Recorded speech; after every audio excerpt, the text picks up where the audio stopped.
Alrighty, history fans, welcome to another exciting edition of History 114, and welcome to the first of a series of lectures examining the war itself. In this portion of the class, we will be examining the war years spanning from 1861 to 1865.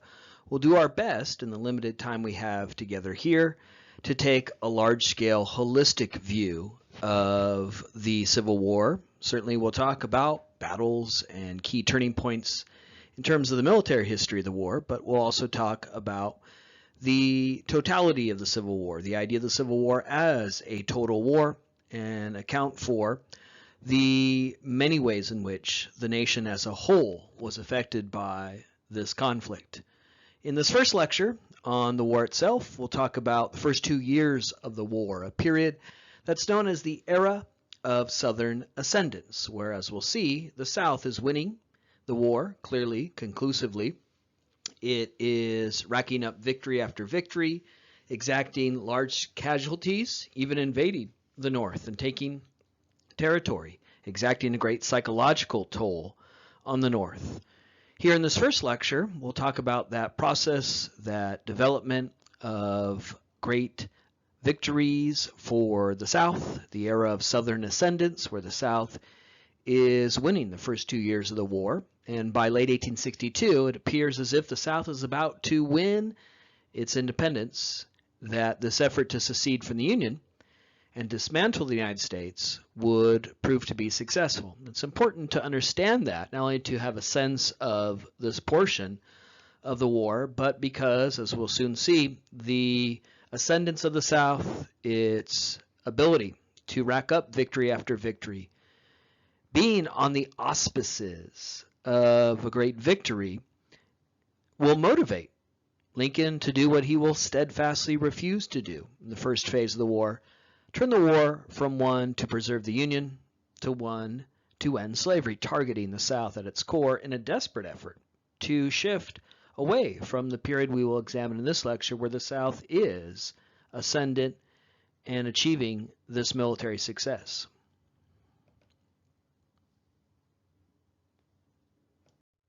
When the war began in 1861, both sides were confident that the war would end quickly.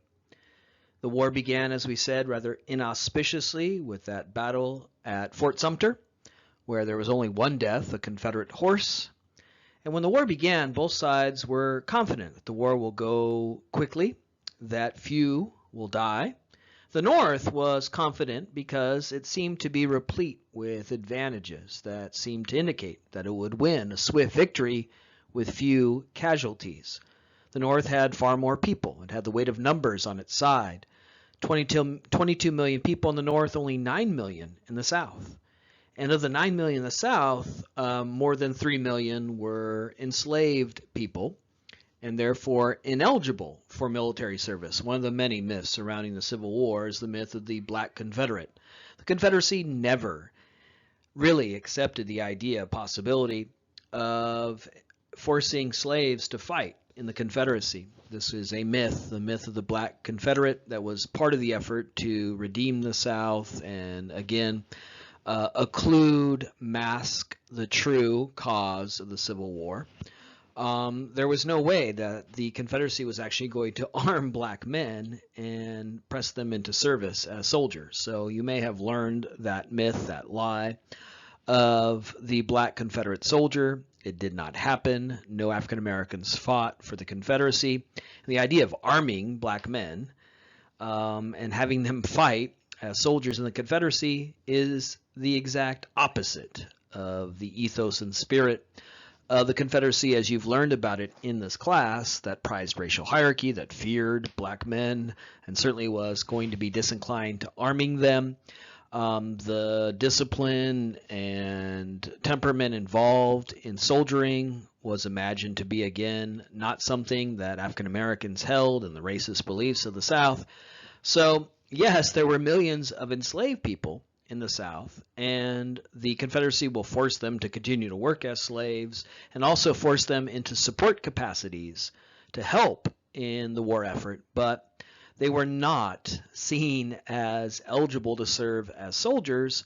So this really speaks to the way in which the North does have a great manpower advantage as the war began. The North has more money. It has almost all of the manufacturing capacity of the United States for reasons that we talked a lot about. The South does not build factories, does not industrialize in the decades leading up to the Civil War, and therefore the North was also confident that it had the means to mass produce not just implements of war, rifles and saddles and swords and cannons, but also to mass produce the goods that are necessary to sustain a civilian society. The North also benefited because, again, as I mentioned in our most recent lecture, it does not have to do what the Confederacy has to do. The Confederacy has to simultaneously prosecute a war to win its independence and create a new government because secession was predicated on the idea that we're no longer part of the United States, we're not governed by Lincoln, we're a separate sovereign nation. Well, the Confederacy had to make good on that and create a separate sovereign nation. The North doesn't have to do that. It has an established constitution, party system, a place for dissent and discontent to be expressed.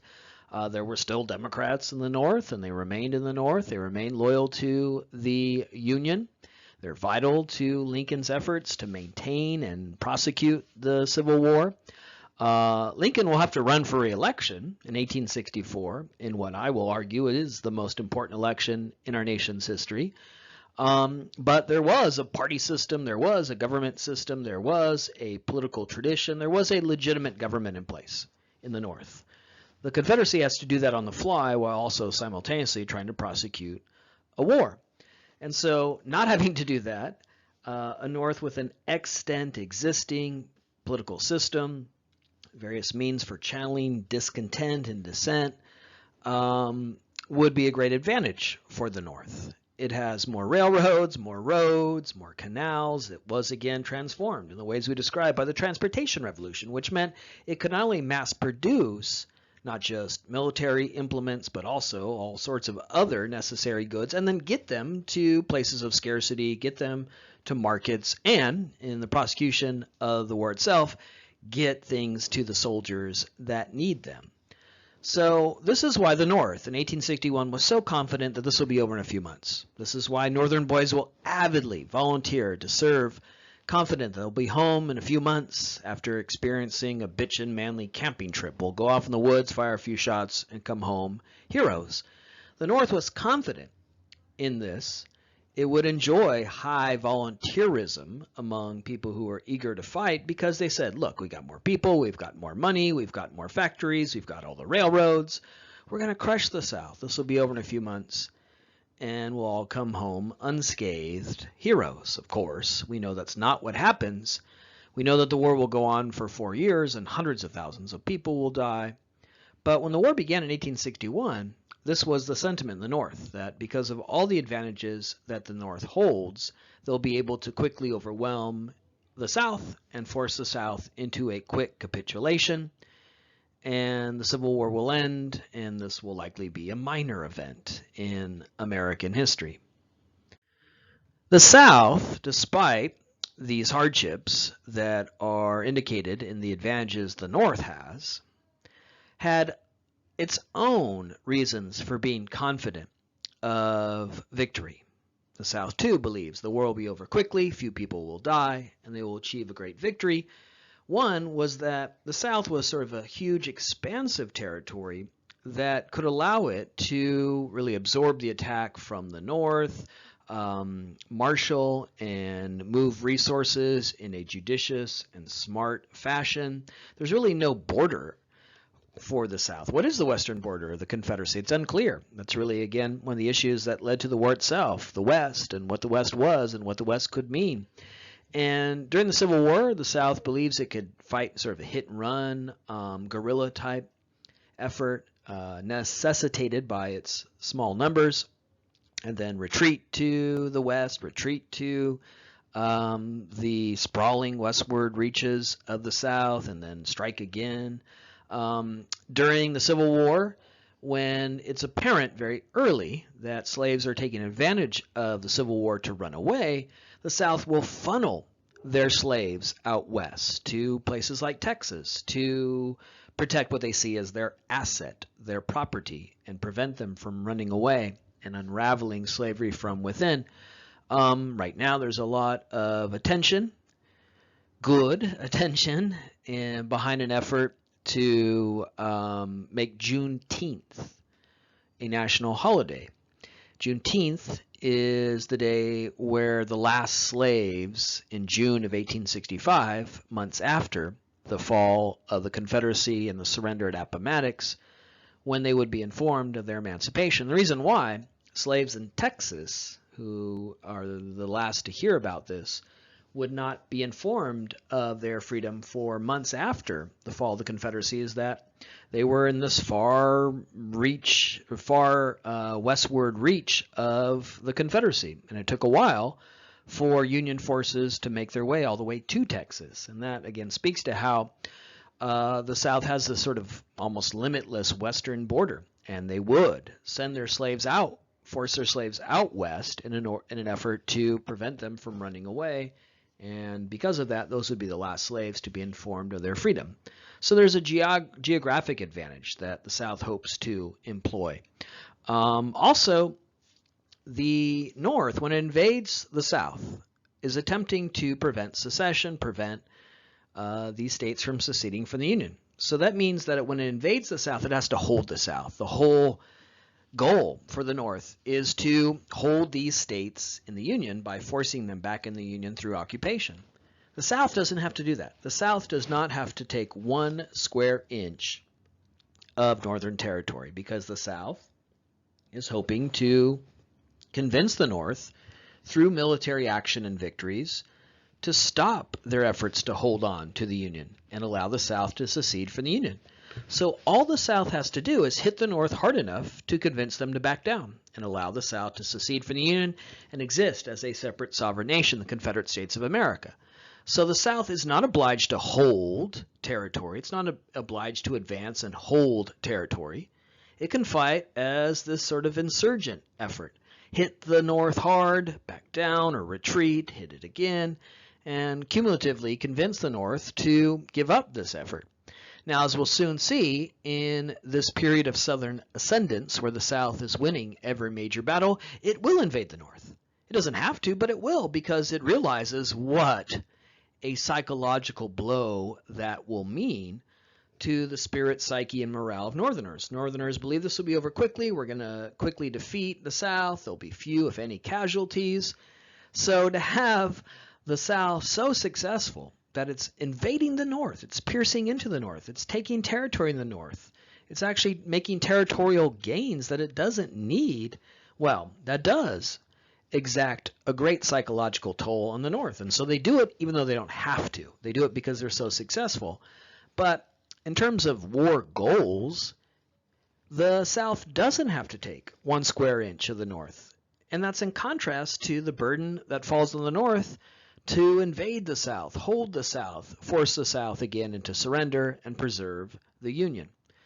When the war begins, both sides would enjoy high levels of voluntarism. Now, eventually, when the war goes on so long and becomes so deadly, so ruinous, both sides will eventually have to turn to conscription, turn to drafting young men, forcing them to fight and potentially die in the war. But early on, when both sides were confident the war will be over quickly, both sides could enjoy high rates of voluntarism. Northerners said, we're going to win the war quickly, we're going to go off into the woods, fire a few shots, come back heroes. And the South also enjoyed high volunteer rates because Southern men, though they didn't own slaves, the vast majority of Confederate soldiers don't own slaves and really have no potential possibility of ever owning slaves, were still enthused to fight for the Confederacy. They were part of the slave society. Again, some of the work we did earlier in the class is really helpful here when we think about the ways in which poor non-slave-holding whites found themselves in league with and solidarity with the few who did own slaves. We worked hard early in the class to talk about that cultural glue, those binding agents that serve to bound together non-slaveholders with slaveholders. And so those bonds of affection are deep. They have a common sense of racial superiority, white male supremacy.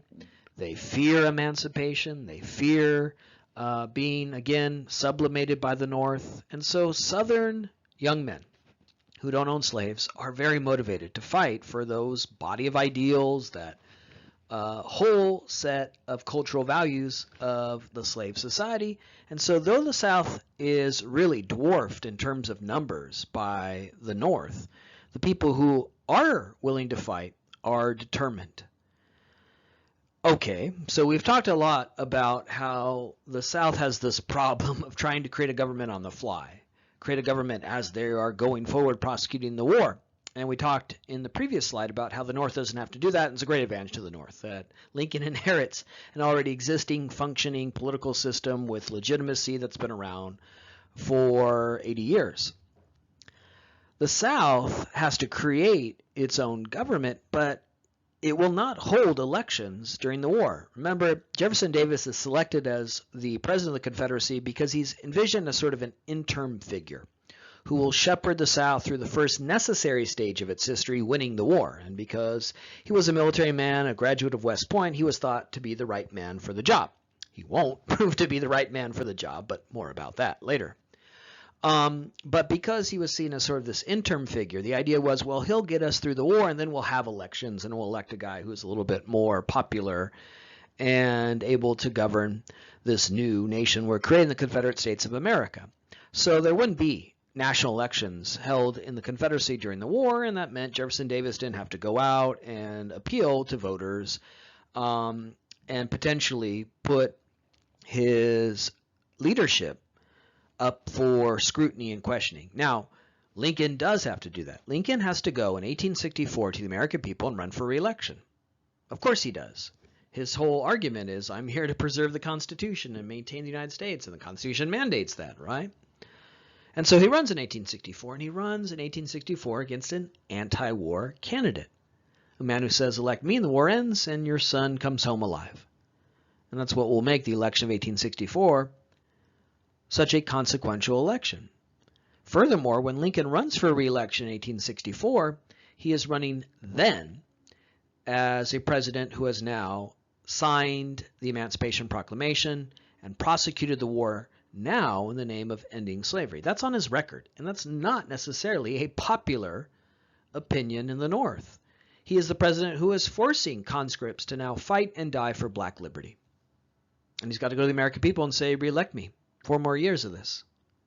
So it is indeed a key, if not the most important election in American history. South doesn't have to worry about that, which is an advantage. Despite this, though, the South does have some serious disadvantages that will become magnified when the war goes on for a long time. If the war was over quickly, a lot of this wouldn't matter. If the South could obtain a swift victory by convincing the North to back down, by turning Northerners against Lincoln. That was a great hope of the South, that American citizens wouldn't fight for Lincoln, particularly if they were firing upon Southerners, that Lincoln would be removed from office. If that was possible, if the South could convince the North to accept secession, then none of this would have really been an issue, but the war does go on for more than 4 years. And therefore, a lot of these problems for the South will be visible and play a key role in their ultimate demise. I mentioned this earlier when we talked about the U.S.-Mexican War. In the U.S.-Mexican War, the United States loses the first period of the war, but it's able to rebound because it has railroads and factories. It can fight a long war because it can meet the supply needs of both the soldiers and the civilian population. The South can't do that. The South can't fight a long, protracted war because it doesn't have factories. It doesn't have enough railroads. I mentioned this earlier, but in some of the final battles of the Civil War, Confederate soldiers are starving. They have little or no necessities like bandages and boots. Some of them don't even have rifles. And that's how you're fighting a war you're losing. So what will really help the North in a long, protracted war, industrialization, transportation revolution, factories, railroads, canals. And though the South is able to win the first 2 years of the war, when the war goes on, those supply problems will really make it impossible for the South to continue. supply problems that not only plague soldiers, but as we'll see, civilian population. In the latter stage of the Civil War, Southerners are dying from starvation. They're writing letters to their husbands and fathers fighting, saying, the slaves have all run off. There's no food. The children are dying. Come home. And when Southern soldiers receive a letter like this, they say, why the hell am I fighting? It really does agitate their sense of themselves as paternal figures in charge of their families and masters of their dependents. So when civilians are also stung by the lack of bread and other crucial foodstuffs, when Southerners are starving, whether they're fighting as soldiers or on the home front, well, it becomes impossible to continue the war, and that's why, again, the war will shift in ways we'll soon see. Mentioned earlier that over 3 million, ultimately close to 4 million by the end of the war, human beings in the South are slaves. And of course, they're ineligible to serve in the military, but they would be forced into forms of service designed to help the war effort. Slave women would be forced to be nurses and care for the Confederate soldiers wounded. Slaves were continually forced to labor to produce cotton to make the Confederacy viable. And also slaves were forced to perform other support services. But as we'll soon see, this would prove to be a great liability for the South, because the very first emancipators in American history aren't politicians in the North. They're the slaves themselves, who will run away, who will make their way into Northern camps and Union lines, demanding their emancipation and freedom. When the Civil War breaks out, there's this massive exodus of white men from plantations to the battlefields, and that creates great opportunities for people we already learned about in the class who are running away well before the Civil War, who are determined to be free individuals, who are insisting upon their humanity and freedom. That existed for centuries before the Civil War, but when the Civil War breaks out, it's even easier to run away. And this is one of the factors that we'll see here that forces Lincoln to do what he's steadfastly refusing to do: make it a war to end slavery. It's the enslaved people who made this possible. It's the slaves who freed the slaves. And if you're relying on people to perform a labor service, and yet they're refusing to perform it and running away, well, whatever support that enslaved people were expected to offer to the Confederate effort as nurses, as cooks, as forms of support, well, the South's going to be robbed of that when slaves run away. And that only accelerates with the Emancipation Proclamation. This is why Lincoln does what he does. It's a blinking green light to slaves. If you run away and make your way to the North, you'll never be a slave again. And so the South, when the war began, said, well, we've got all these slaves who can help us in the war effort, not as soldiers, but in various support capacities. But then they begin to run away, and then the war becomes one to end slavery, and what was already a labor force determined to free itself before the Civil War will have greater opportunities to do so, and the slaves will run away, and the South will be robbed of this labor, and of course also its own psyche undermined when it has to countenance everything it's fighting for, everything it treasures, everything that's central to its identity, slavery, unraveling from within. And that's why Lincoln does what he does. That's why Lincoln turns the focus of the war from one against a Southern army to one against a Southern society, targeting the Southern society at its heart, slavery, responding to the demands of enslaved people for freedom.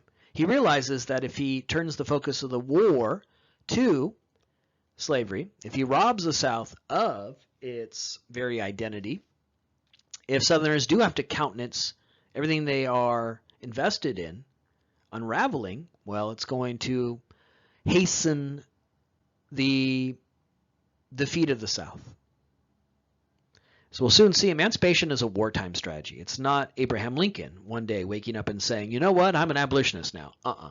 He's forced to do it because the South is winning the first 2 years of the war, and in late 1862, it looks like the South is going to win, and Abraham Lincoln is going to preside over the end of the United States as we know it. He does it because there is this very human problem of enslaved people running into Union camps demanding their freedom. And he does it because he knows he needs to salvage the war by targeting the South at its core. So the South began the war confident that its slave population would be an asset, but it ultimately proved to be a great liability when these enslaved people insist on their freedom and force Lincoln to change the focus of the war from one against a Southern army to one against Southern society. Here's a map that sort of expresses the point I was making earlier about the breadth of the South, the vastness of the South, and the way in which the South could see that as an asset. As I mentioned earlier, they'll do their best to funnel slaves to western reaches like Texas in an effort to confuse slaves and make them less likely to run away. If they were in terra incognito, if they were in a part of the South they were unfamiliar with, they would be less likely to run away. It was a way of preserving their asset as in their mind, their property as they see it, enslaved people. As we'll soon see in lectures to come, as I've already stressed, a key insight to take away from this class, when the war begins, slaves take advantage of that and they run away. They insist on their freedom. They are the first emancipators. And a way to prevent that was by pushing them out west. And there really is sort of this open sprawl here. Also, this militarily could be strategic by sending troops out west. So this would be, again, one of the advantages that the South would have, and one of the reasons why its confidence would be buoyed early in the war, even though, of course, it was facing the many hardships and disadvantages that we've enunciated in these first few slides. Let's now talk about the people who fill the ranks of both the Union and Confederate Army when the war began in 1861. As I've mentioned many times, both sides could enjoy voluntarism. Both sides will not have to yet resort to the draft. They will when the war reveals itself to be anything but a bitch and manly camping trip. But early in the war, both sides saw it as such, as something fun, something adventurous. We're talking about a generation of Americans who really didn't know war. There hadn't been a major war since the conclusion of the U.S.-Mexican War in late 1847. So this generation of Americans came of age with a romantic vision of war. And also, both sides had a cause. Southerners were fighting for the values of a slave society. They were fighting for notions of white supremacy, the proper order of things. Northerners were fighting to preserve the Union.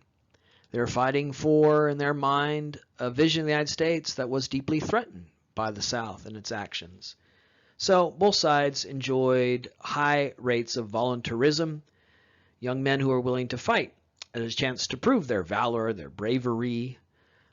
With this romantic vision of war in their minds, they saw this as the great challenge of their generation and one they were willing to rise up to meet.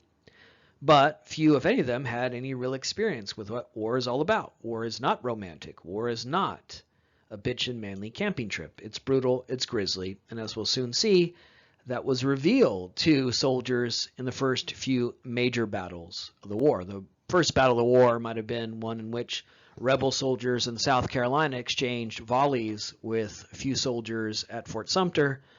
But when we get into the first major battles of the Civil War, high casualty rates, high desertion rates, when both sides run into other people who are aiming rifles and killing them and mowing them down, a lot of them say, no thanks. They throw down their rifles and they desert the ranks of particularly the Union ranks, because the Union is subject to so many calamitous defeats.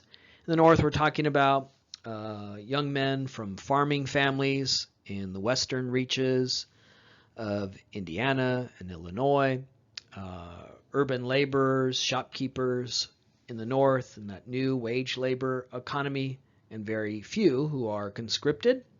In the South, as I've said many, many times, the vast majority are non-slaveholding subsistence farmers, poor dirt farmers, people who have very little money, but have, for reasons we've talked a lot about for decades, even centuries really, been urged to feel the sense of connection to the landed elite, the planter class. Slaveholders were visible in the officer corps, And so you had a phenomenon in the Confederacy of slaveholders leading non-slaveholders into battle.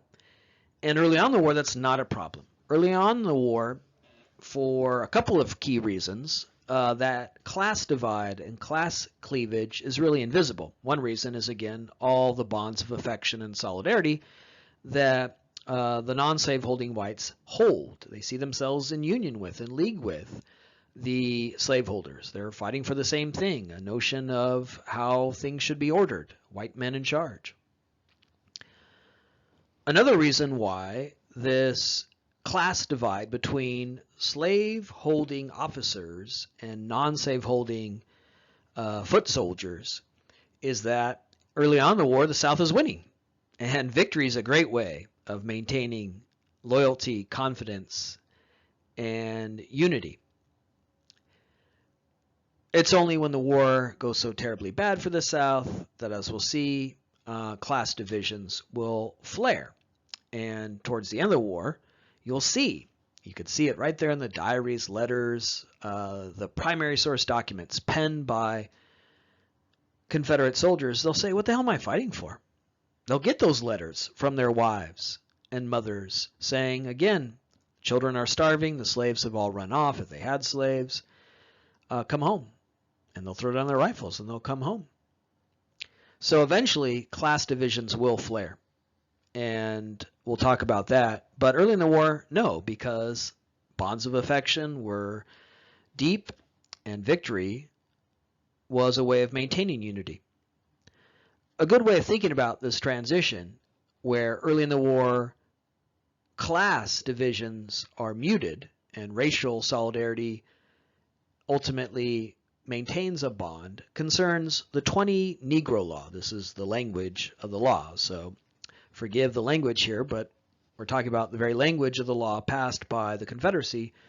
The 20 Negro Law stipulated that Southerners, Confederates, who owned more than 20 slaves were excused from military service. They did not have to serve in the military. And this was because, one, these large plantations needed people on site on the plantation to maintain control over the enslaved people. With such an exodus of white men to the front serving in the Confederacy, the disciplinary apparatus, the enforcement arm of slavery, went with them. So we've talked so much about slavery was enforced largely by non-slaveholding whites who went on slave patrols and were invested in maintaining control over the non-white population.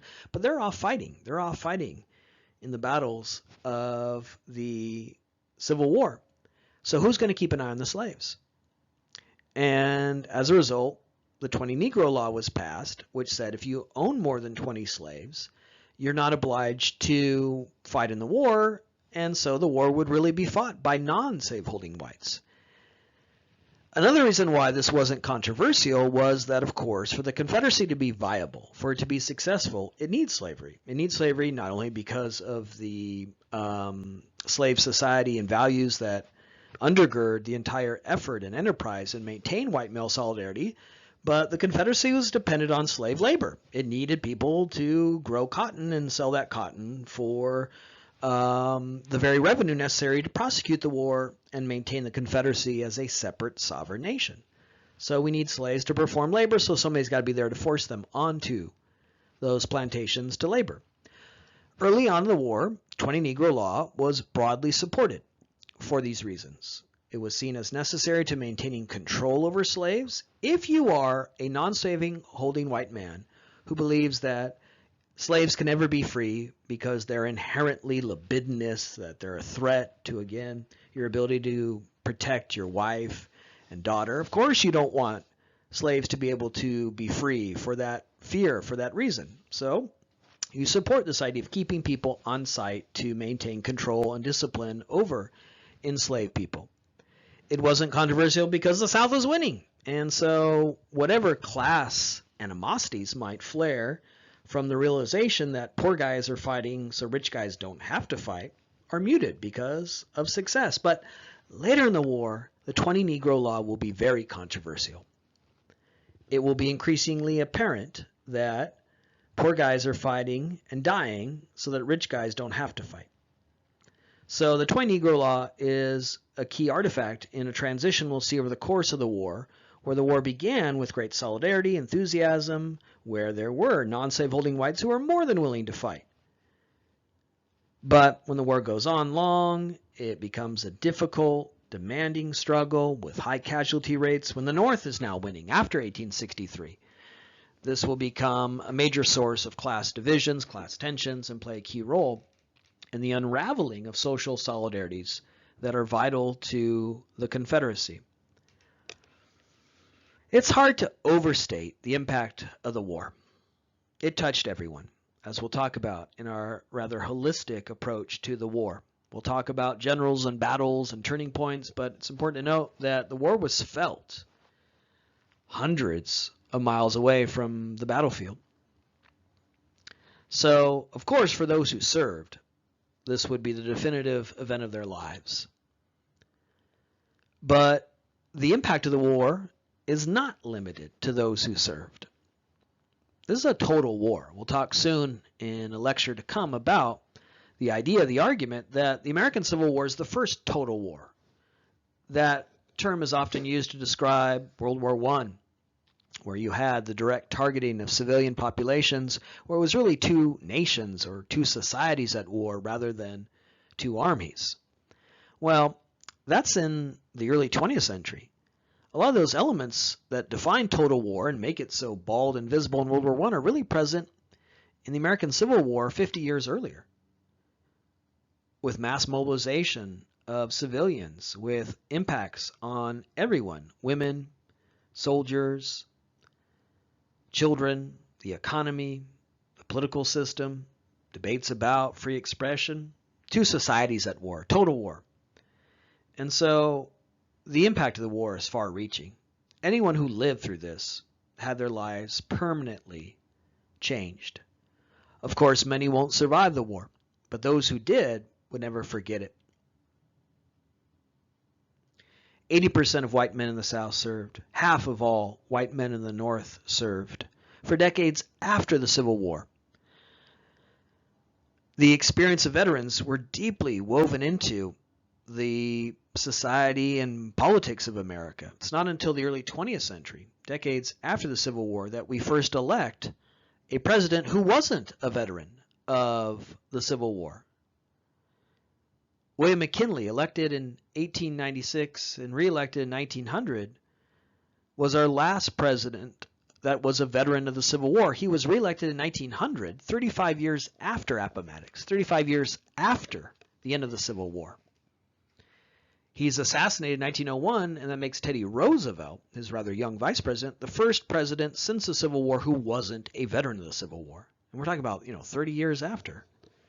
So the impact of the war, psychological, physical, political, social, and certainly cultural, would endure.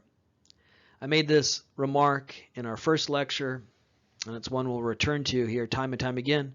Civil War ends in 1865, in April of 1865, but it doesn't really end because this haunting legacy is still with us. We're still fighting the Civil War. In the debates in historiography and our culture and the debates about how to remember this conflict. So, if we're still not over this war, imagine what it meant in the 1870s, 1880s, when the wounds were still visible, so raw. Again, it's hard to overstate the impact of this war on the people who lived through this transformative moment in our history. One of the key aspects of the Civil War that has to be understood and thought of in terms of its larger meanings and consequence is the way in which the Civil War is arguably not just the first total war in human history, a war between two different societies, not just two different armies, but also how there's an argument that it's the first modern war. We historians are dorks. We spend our time arguing about things like, what was the first modern war in history, right? This is what we do, sorry. But it's who we are. Every year there's a American Historical Association meeting. Every year there's a meeting of the Organization of American Historians where a bunch of dorky PhD types like me get together and argue about these sort of things. So, yeah, it's pretty pathetic, but it's our life. And one of the arguments that has raged within the historical community for many, many decades now is this historiographic question of what's the first modern war? And some will say, well, it's World War I. Others will say, no, it's the American Civil War. And we'll talk about one of those arguments here in this slide about the different technologies that were employed in this war that, alongside with its status as arguably the first total war, might make it the first modern war. Others say, no, it's actually, you go back to the Crimean War, the 1850s, before the American Civil War, or even the Napoleonic Wars of the early 19th century. So we historians, we love to argue. Historiography is all about debate, a ceaseless, restless investigation of the past. And one of the arguments is this question of what's the first modern war. I'm not going to wade into that argument. You can make your own assessment. But let's here summarize some of the reasons why people indicate it's the American Civil War. Because it would see the first widespread use of railroads. Certainly railroads were important in the U.S.-Mexican War and other previous conflicts, but it's really the American Civil War that makes this technology so crucial, so key in the outcome of the war. The first use of ironclad warships, submarines, something again we associate with the conflicts of the 20th century, like World War I. Submarines were used in a very limited way, but still used in the American Civil War.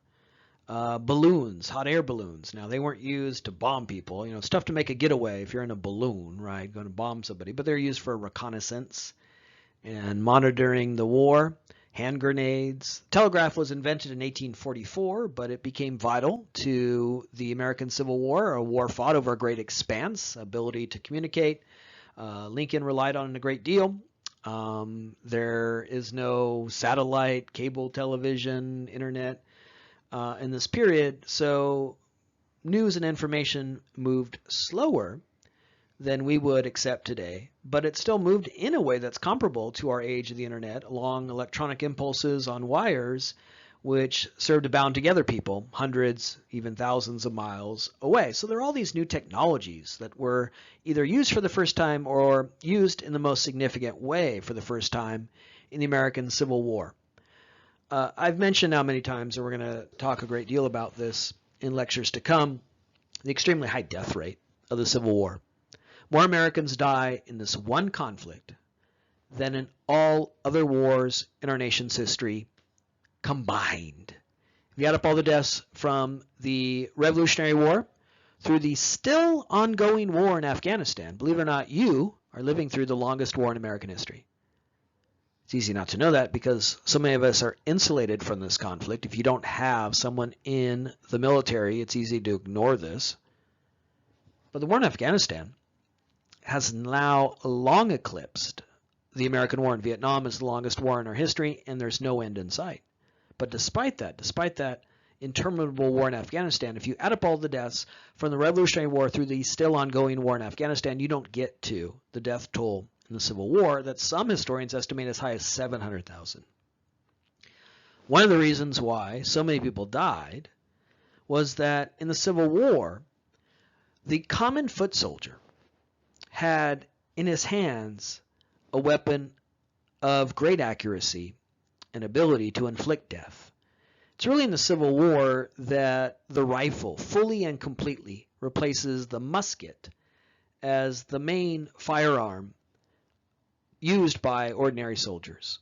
During the Civil War, a rifle was employed that had a grooved barrel. There were these sort of ridges in the barrel that meant that when the bullet exited the chamber, it was more likely to stay true, stay on target, so that what you aimed at, you were likely going to hit. And that kind of deadly weapon was in the hands of the ordinary soldier.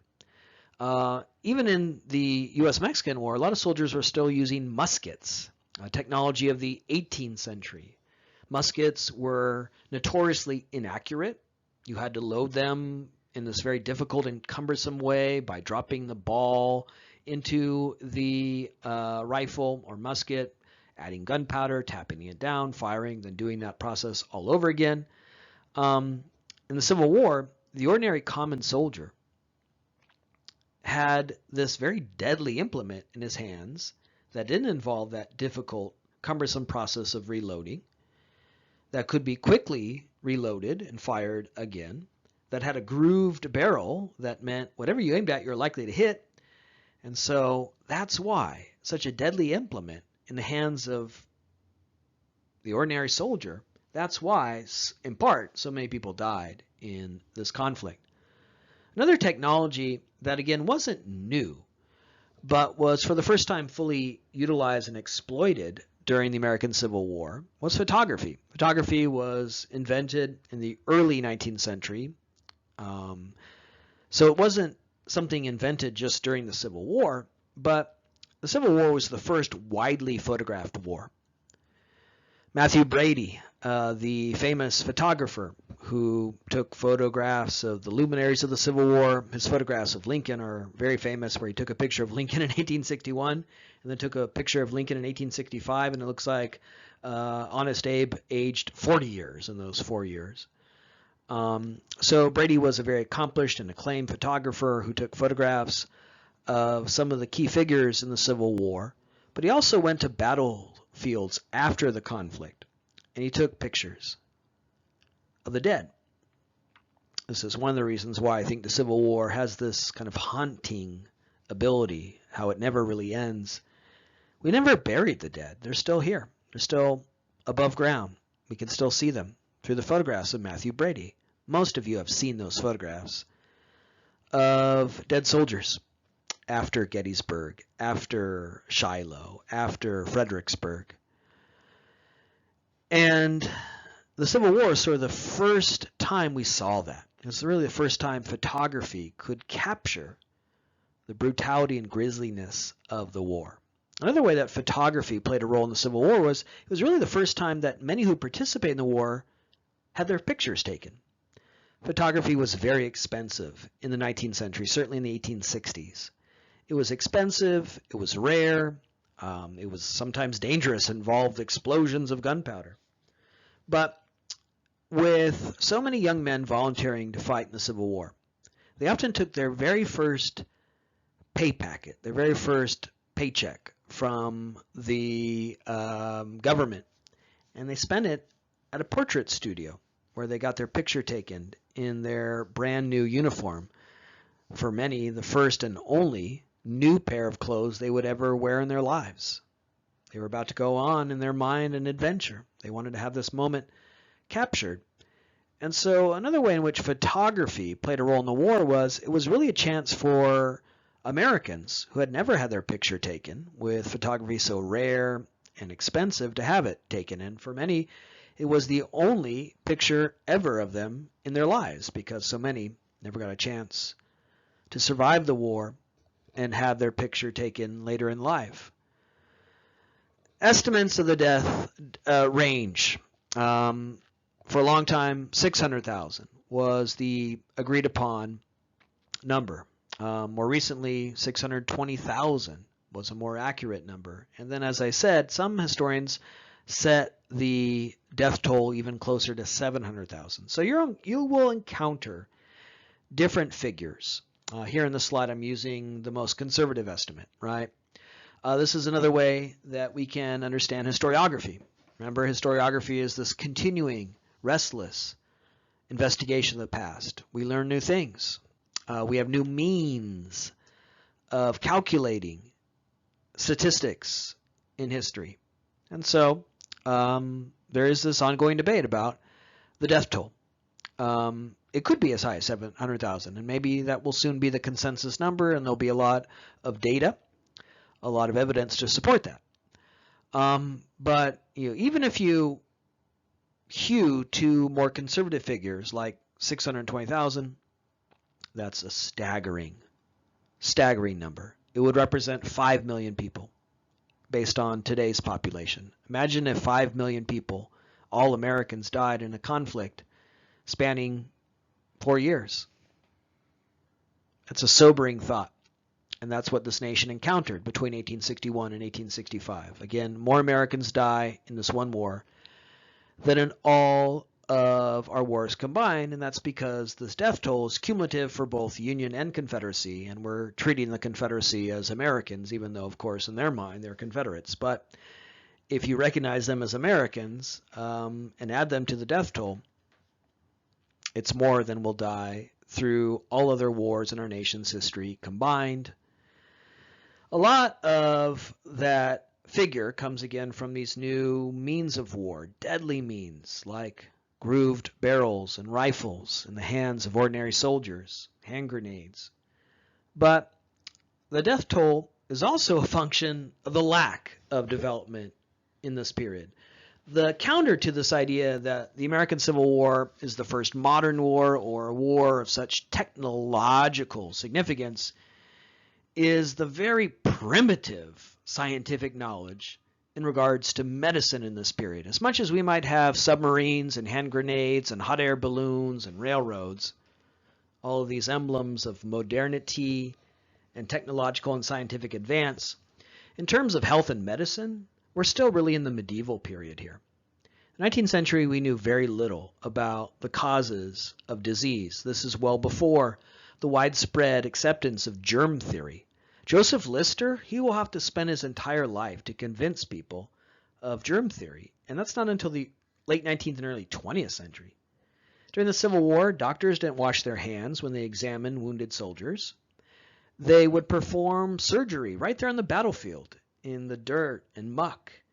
They would perform surgery, amputate an arm or leg, and then they would turn around and use the exact same tools, saws and scalpels, on another soldier without washing them. There was very little knowledge of germ theory, disease, very little in terms of sanitary practice, very inhumane conditions, particularly in the Confederacy for Northern soldiers who were held captive in prisons, who were denied even the most primitive medical care. And so this too played a key role in the very high death rates. In some ways, you were better off dying from a bullet wound than actually being examined for that bullet wound. Very little knowledge of sanitation and the need for sanitary practices, and this endures well after the Civil War. When James Garfield is shot, there's an assassination attempt on him decades after the Civil War, or a decade after the Civil War. A doctor's right there on site at the train station, Washington, D.C. Ooh, that's nice, right? Doctor right there. If you're going to get shot, you know, it'd be great to have a doctor. But the doctor, without washing his hands, sticks his finger right in the wound in an effort to get the bullet out. And he gives Garfield he contaminates Garfield's wound, and that's what kills Garfield. When McKinley, I mentioned McKinley earlier, is shot in 1901, it isn't the bullet that kills him, it's the terrible medical care he receives, not the early 20th century. So in the 1860s, my goodness.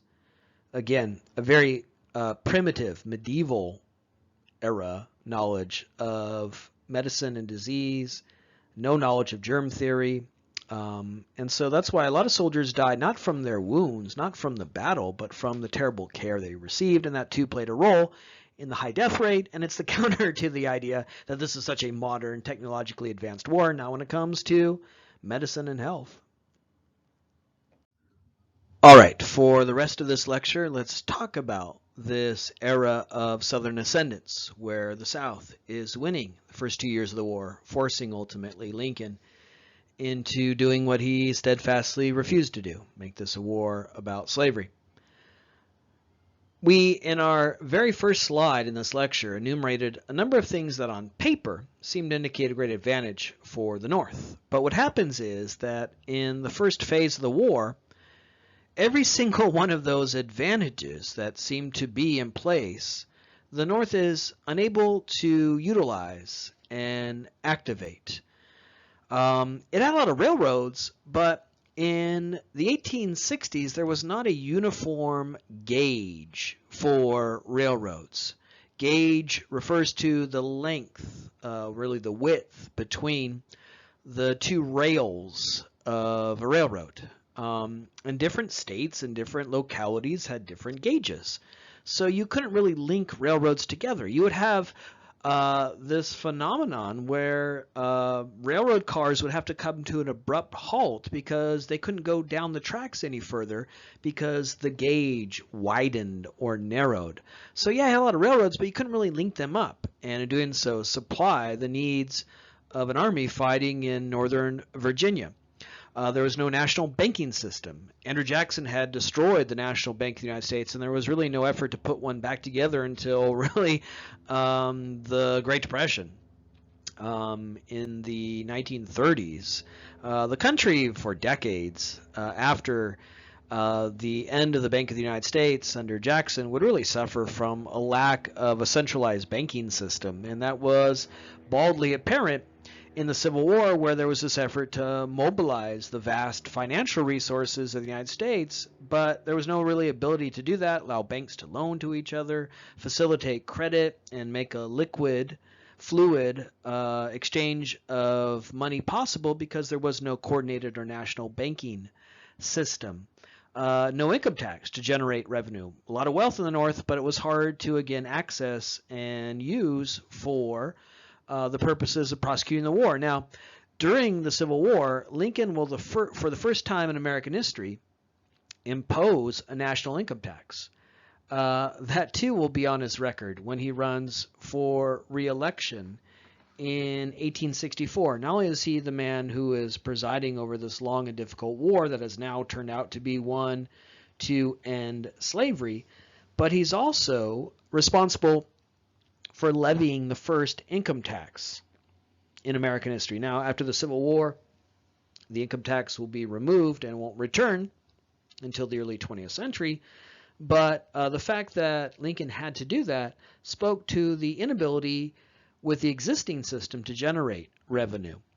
Early in the Civil War, the North had this idea of blockading the coast of the South and making it impossible for the South to send exports across the Atlantic. The South was dependent on exporting cotton. 75% of the global supply of cotton came from the American South. That cotton was vital to generating revenue for the South. And so the Union said, well, what if we blockade the South with our Navy?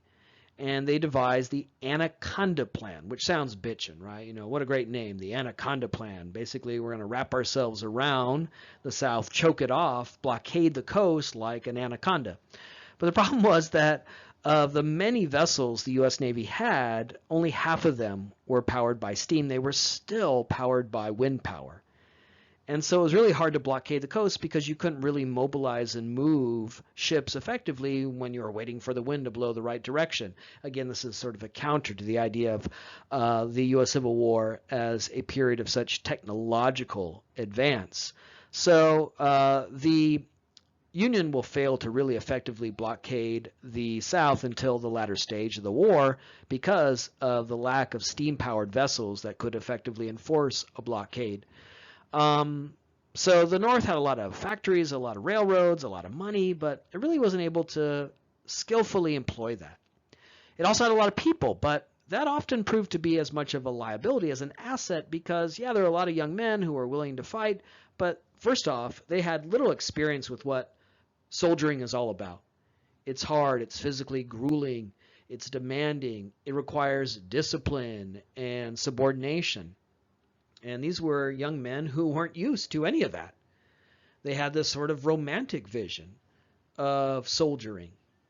So yeah, there are a lot of soldiers, but they proved to be difficult to train, restive and unwilling to listen to the officer class.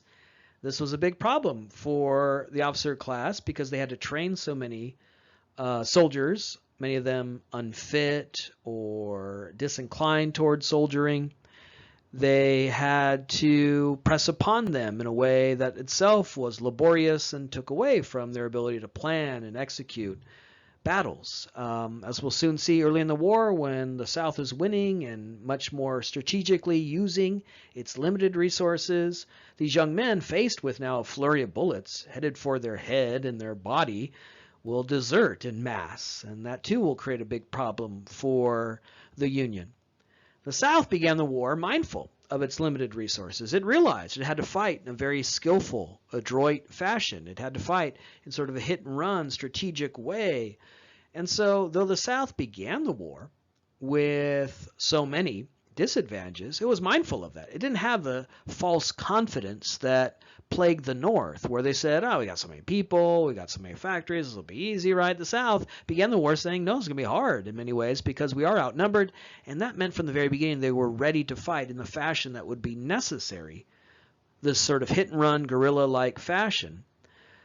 The sort of style of warfare where they could still win key victories despite their limits. So it's a whole different mindset in the South, and they were much more primed and ready to prosecute the war, therefore, effectively. So we have here a list where we go sort of one by one down the different characteristics and elements of the North that seemed on paper to augur for a quick victory, and we can see that when employed, when put into practice, no longer on paper and in reality, the North is simply unable to use what seems to be advantageous in an effort that will prove to be so. Most of the fighting in the first year of the war took place in the 100-mile corridor between the two capitals involved here in the American Civil War, Washington, D.C., and the capital of the Confederacy, Richmond, Virginia. Early on in the war, in the spring of 1862, there was a great hope that the war could be quickly extinguished by attacking and seizing the capital of the Confederacy and forcing the Confederacy into capitulation. So early on, you had what was known as the Peninsular Campaign, which was an effort to take Richmond. But the leader of the American forces, the Union forces, George McClellan, overestimated the number of Confederate soldiers, fearing that this would be a great catastrophe, failed to act in an aggressive fashion which could have hastened the end of the war, and stands as an interesting counterfactual. What if, early in the war, under a different military figure other than McClellan, the Union had been more aggressive and prosecuted the war in a much more aggressive fashion, forcing the South into a quick capitulation? If the war never went on for as long as it did, it wouldn't have become a war to end slavery. And so it is an interesting counterfactual. The first major battle of the war took place in the summer of 1861 in Northern Virginia, the first Battle of Manassas, or the first Bull Run.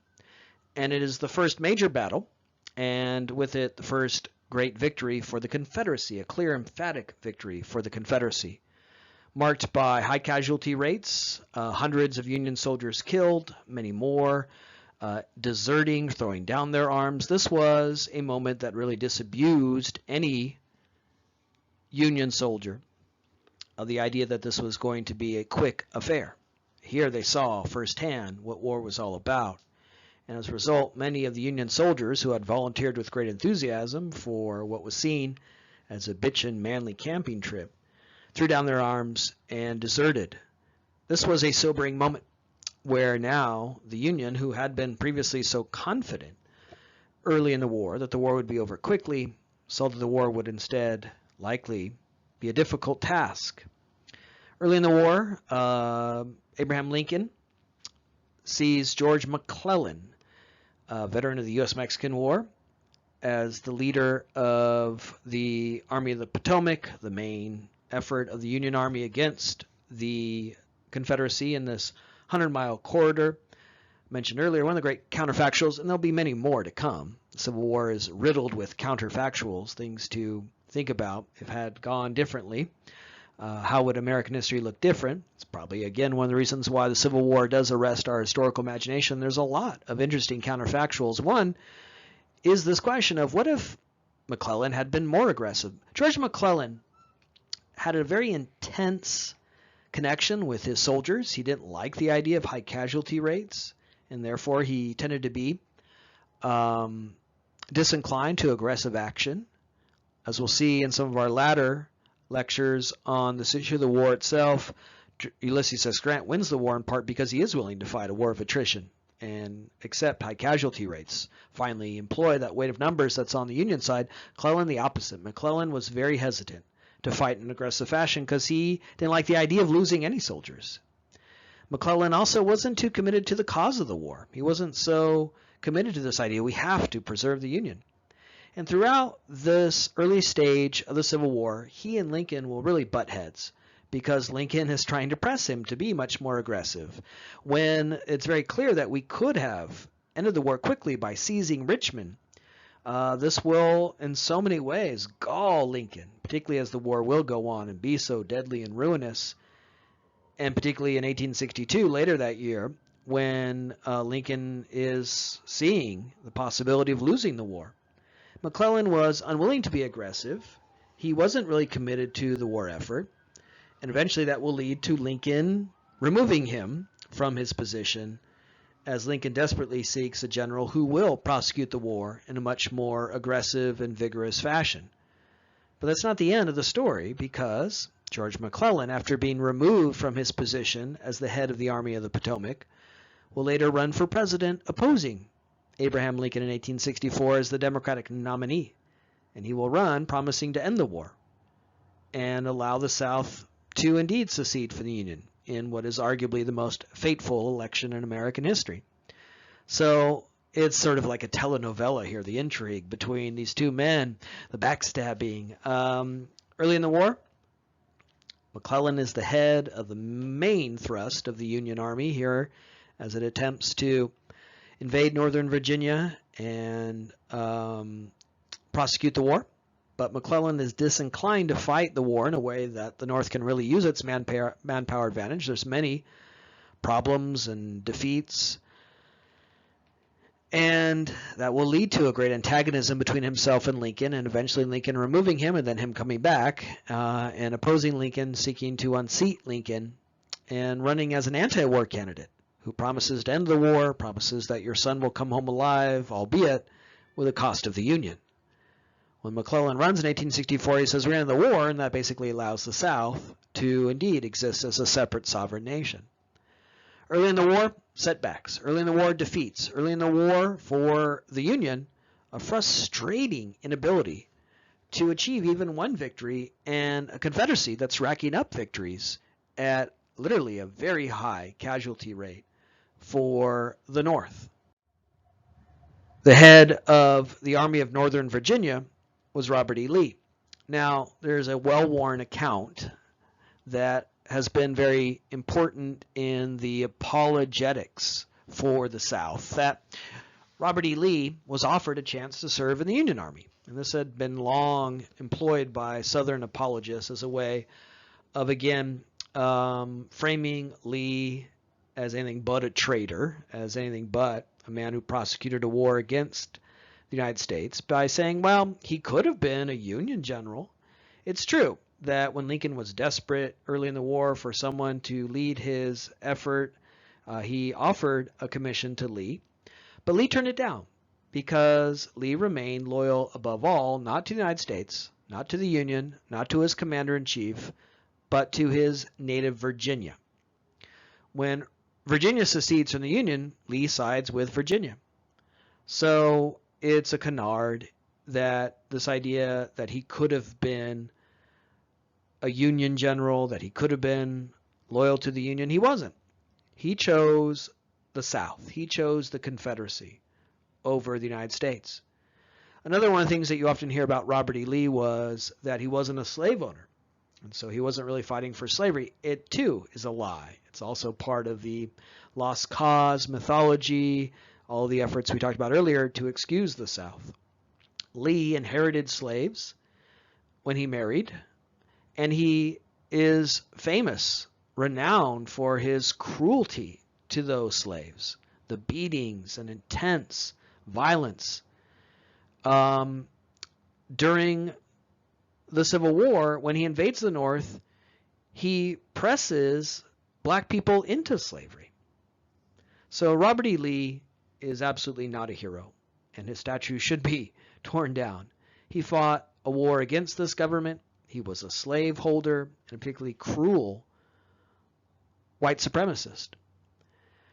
Early in the war, he racks up a series of victories in the 7 Days Command, a series of battles in 1862 that really spanned 10 days, but would see 7 separate victories, all of them for the Confederacy. There's another Battle of Bull Run, and it goes exactly like the first Battle of Bull Run, a clear, decisive victory. So the first Bull Run was in 1861, second Bull Run in 1862, but the results are the same. A clear, emphatic victory for the South, high casualty rates for the North, mass desertion. Lee was very successful through the spring and summer of 1862. He's so successful in his efforts that he decides to invade the North. As I said earlier, the South does not need to invade the North. It doesn't have to. It's not part of its strategy for success. It can win the Civil War without taking 1 square inch of the North. It just has to hit the North hard enough to convince the North to back down and accept secession. But Lee is buoyed by his early successes, and he realizes the psychological trauma of invading and holding parts of the North. This is when he invades parts of the North and captures African Americans and forces them into slavery.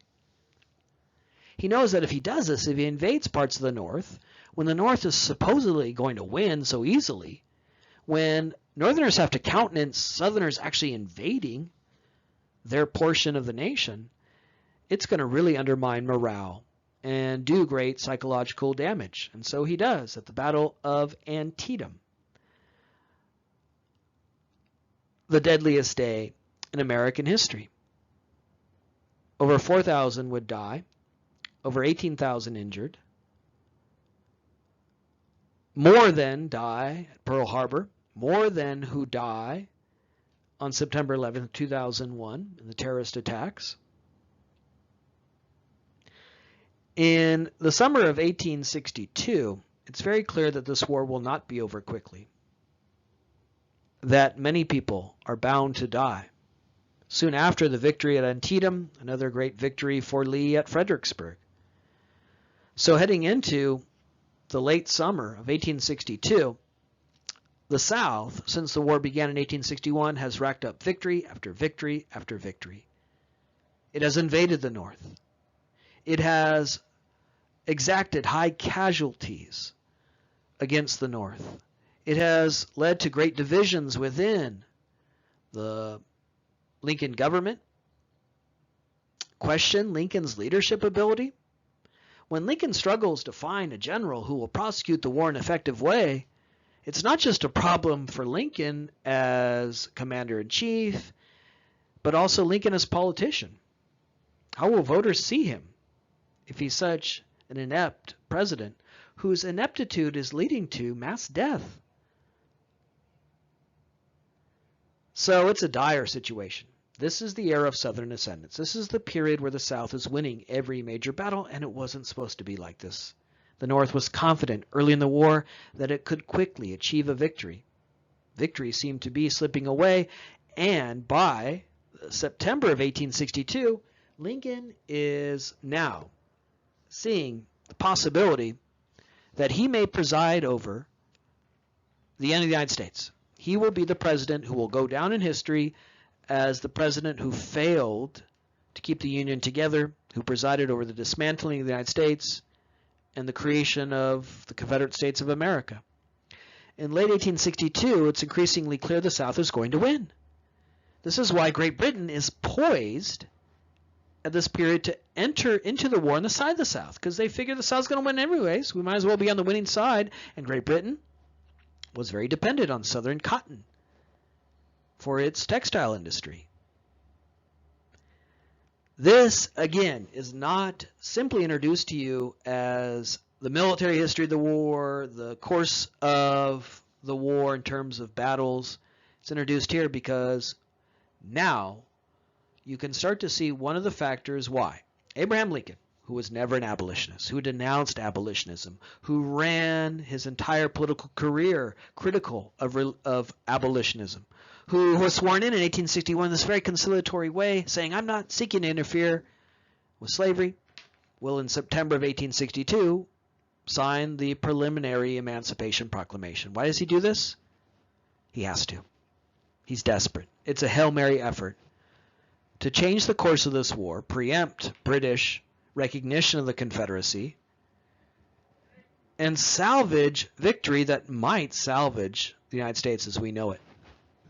That event, that development, the issuing of the preliminary Emancipation Proclamation, only makes sense if you know what's going on in terms of the military history by September of 1862. If you're desperate for some glimmer of hope for the Union, you'll find it not in that 100-mile corridor between D.C. and Richmond, but in what we might describe as the West, where there are some glimmers of hope for the Union. In Tennessee and Kentucky, in February of 1862, they take Fort Henry and soon New Orleans after, and this will be later very consequential because from the Mississippi, they will use that as a base to launch an effort through the Deep South in Sherman's famous March to the Sea. In April of 1862, the Union is able to at least absorb an attack by the Confederacy at Shiloh. The Union doesn't win, but at least it doesn't give up too much ground, and this was seen as a morale booster of sorts. Well, we didn't get slaughtered, basically, is what the Union Army can say. They absorbed and pushed back, repelled an attack, but the fact that the Confederacy was now the aggressor, the fact that the Confederacy was launching an attack in this fashion, catching the Union off guard, was itself an indictment of the prosecution of the war. So yeah, you could say, well, at least we didn't give up any ground at Shiloh, but they sure got the jump on you, and they sure are froggy in that way, aggressive in that way, so a moral victory at most. And then after that, few victories through the spring and summer of 1862, even in this western reach of the conflict. It's a desperate time, where again, the Confederacy is clearly winning the war, shocking the Union, where there's greater and greater questioning of Lincoln's leadership, where now the North must turn to conscription because young men no longer see the war as a romantic adventure, but instead see it as one that will likely take their lives. It's a desperate time, and that's what leads to the desperate effort, desperate measure of turning to the prospects of focusing the war no longer against the Southern Army, but Southern society.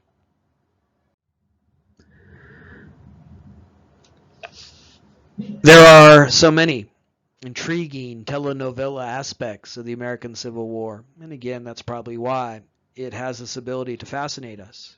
Certainly, one of the more intriguing elements of the American Civil War concerns the improbable rise of Ulysses S. Grant, who was a veteran of the U.S. Army, rose to prominence and great acclaim as a logical strategist in the U.S.-Mexican War, but had resigned from the U.S. Army in 1854 and really suffered a series of personal and financial setbacks in his civilian life to such an extent that when the war begins in 1861, he was laboring in obscurity in his father-in-law's leather shop way off in Illinois. So talk about a man on the margins of American life. Talk about a forgotten individual. He may have enjoyed some acclaim for his efforts in the long ago U.S.-Mexican War, but he was no longer in the Army. He had suffered a series of financial setbacks, desperate. He found himself living with his father-in-law. That's not really a marker of a good life and success, right? Making saddles and bridles in a leather shop. But because of his military background, he was chosen as someone who could get the local farm boys in Illinois in shape for the war, and so he was chosen to train a local regiment, and this would bring him back into service to the nation. And it'll take a long time. It'll take many failures. Lincoln removing McClellan, seeking other generals to take over the command, all of whom will also fail him. But eventually, Ulysses S. Grant will return to the awareness of the military brass. And eventually, he will be the man that Lincoln will turn to help salvage the war, acclaimed for his strategic mind. And then Grant, tasked with leading this desperate effort, will utilize his strategic mind and his willingness to endure high casualties to change the course of the war in its final stage. And then later, Grant himself will be elected president and preside over this key moment after the War of Reconstruction. So again, a guy who was working building saddles in 1861, desperately poor and discredited, suffering many personal and financial setbacks, will be the guy who eventually will win the war for the Union. A war that by then is about ending slavery. And then he will later preside as president for 8 years in this key and fraught moment of America emerging as a post-slavery nation. So, the improbable story of Ulysses S. Grant. Let's recapitulate what we've learned here in our look at the era of Southern ascendance and the first 2 years of the war. By 1862, there's very little romanticism or enthusiasm for war, and no longer able to enjoy high rates of voluntarism. Both sides, the Confederacy and the Union, will turn to conscription with some key consequences we'll see later in the class. The North, frustrated that all the things that seemed to augur for quick victory turned out to be liabilities rather than advantages. A very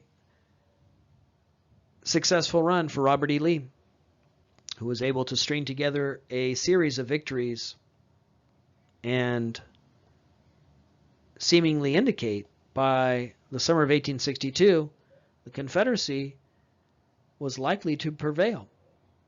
Lincoln, increasingly frustrated, angry, facing a restive population in the North, a restive Republican Party, frustrated by the failures, will be forced in many ways to turn to something he steadfastly refused to entertain or consider in the early stage of the war: emancipation as a wartime strategy. We're going to talk a lot about that in lectures to come, how we can understand emancipation, again, not as a product of a great change in the heart and minds of Lincoln or the nation, but a wartime strategy of a wartime president desperate not to go down in history as the man who presided over the end of the United States as we know it. In lectures to come, we'll talk about that whole process of emancipation and really urge you to see it as not just the turning point in the war, the thing that does change the course of the war from Union defeat to Union victory, but the event that changes all of American history. A fulcrum point, a pivot point that so influences all that is to come.